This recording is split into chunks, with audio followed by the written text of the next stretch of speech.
Sir, sino po sila, sir? Cart U. Okay. Boss Cart, anong auto pala itong dala natin, boss? Sige po.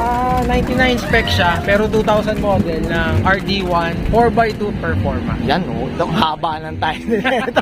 Boss Cart, Medyo car geek eh. Okay, boss, syempre, Boss Cart, very curious sa mga auto natin. Paano ba kayo nahilig sa pagkukotse, boss? Sige po. Well, bata pa lang, sa family, it runs in the blood. Grade 3 pa lang, marunong na ako mag-drive. So, talagang mahilig tayo sa kotse. Doon na. Tapos, okay. Siyempre, tumatanda na, bagong trail. Na-addict tayo sa motor hanggang ngayon, pare. Ayun, So at iba least ito, bagong project car natin, para ganahan tayo mag-auto, ito yung bagong buo natin. Bagong buo. Ito, mukhang nalululong na naman sa Oo, medyo na-addict tayo. Hindi, pero up tayo sa mga motorcycle, honestly. Up tayo dyan, syempre, boss, no? Ito, mga rider, Oh, Diyos ko. rider. Mas masarap kasama yan. Nalululong din tayo sa motorcycle. Yes, sir. Okay, Boss Cart, syempre dito sa auto culture, syempre kailangan makita natin interior, exterior, tsaka engine bay. Okay na, boss? Okay, so tara.